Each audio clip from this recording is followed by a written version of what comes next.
بسم اللہ الرحمن الرحیم۔ السلام علیکم ورحمۃ اللہ وبرکاتہ۔ ایک طوائف جس کا نام ڈیزرٹ روز تھا، ایک دن اس نے بھیس بدلا، مردانہ لباس پہنا اور مسجد آ پہنچی۔ مولانا رومی رحمۃ اللہ علیہ کی شہرت جب دور دراز علاقوں تک پہنچی تو لوگ مولانا رومی رحمۃ اللہ علیہ کا واعظ سننے آیا کرتے تھے۔ طوائف کے دل میں بھی خواہش پیدا ہوئی کہ میں بھی مولانا رومی رحمۃ اللہ علیہ کا واعظ سنوں۔ اس نے مردانہ لباس پہن کر بھیس بدلا اور مسجد جا پہنچی۔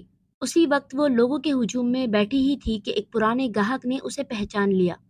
اس نے طوائف کا شور مچا دیا۔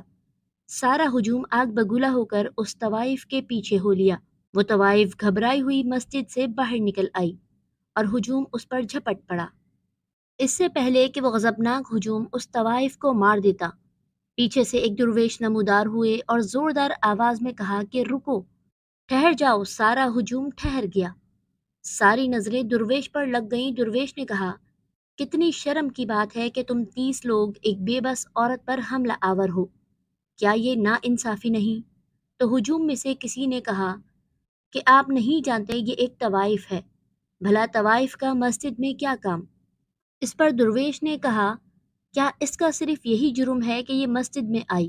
تو اس پر کسی نے کہا کہ یہ ہمارا ایمان خراب کرنے آئی تھی۔ اس نے مردانہ لباس پہنا اس لیے کہ کوئی اسے پہچان نہ سکے۔ ہجوم میں سے آواز آئی کہ مارو مارو۔ سارے طوائف کے نعرے لگا رہے تھے۔ طوائف یہی سوچ رہی تھی کہ آج یہ لوگ مجھے زندہ گاڑ دیں گے۔ جب کسی نے یہ کہا کہ چلو اسے جان سے مار دیتے ہیں تو درویش کو بہت غصہ آیا۔ درویش نے کہا کہ کیا واقعی تم لوگ اسے جان سے مارنا چاہتے ہو یا پھر اسے حاصل کرنا چاہتے ہو؟ یہ کہہ کر درویش نے طوائف کا ہاتھ پکڑ کر اسے اپنے پیچھے کر لیا۔ طوائف ایسے درویش کے پیچھے چھپ گئی جیسے ایک معصوم بچی خطرے کو بھانپ کر اپنی ماں کی آنچل میں چھپ جاتی ہے۔ اسی دوران ہجوم میں سے کسی بڑے سردار نے کہا کہ درویش، تم اس علاقے میں نئے آئے ہو، تم نہیں جانتے تم کتنا بڑا خطرہ مول لے رہے ہو، چپ کر کے اس طوائف کو ہمارے حوالے کر دو۔ درویش کہنے لگا کہ کیا واقعی تم لوگ اللہ کی عبادت کے لیے آئے تھے؟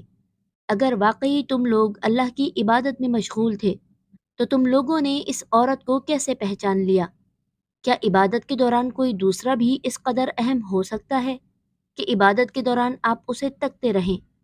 اس نے بھیس بدلا، تم نے پھر بھی پہچان لیا۔ اب اس عورت کی جان چھوڑو اور اس پر ظلم نہ کرو۔ بہتر ہے جا کر تم مولانا رومی رحمۃ اللہ علیہ کا واعظ سنو، وہ اس کام سے زیادہ بہتر ہے۔ اس بات کا لوگوں کے ہجوم کے پاس کوئی جواب نہیں تھا۔ آہستہ آہستہ ہو کر لوگوں کا ہجوم ختم ہو گیا۔ جب اس طوائف نے دیکھا کہ وہ سب لوگ چلے گئے جو اس کو مارنے کے لیے تیار کھڑے ہوئے تھے تو بولی، میں آپ کا شکریہ کیسے ادا کروں؟ آج آپ نے میری جان بچا لی۔ تو درویش نے کہا کہ ہم سب صرف اس رب کے شکر گزار ہیں، اس کے علاوہ ہم کسی کے شکر گزار نہیں۔ 800 سال قبل اس ہجوم سے طوائف کی جان بچانے والے مولانا رومی رحمۃ اللہ علیہ کے استاد شمس تبریز رحمۃ اللہ علیہ تھے۔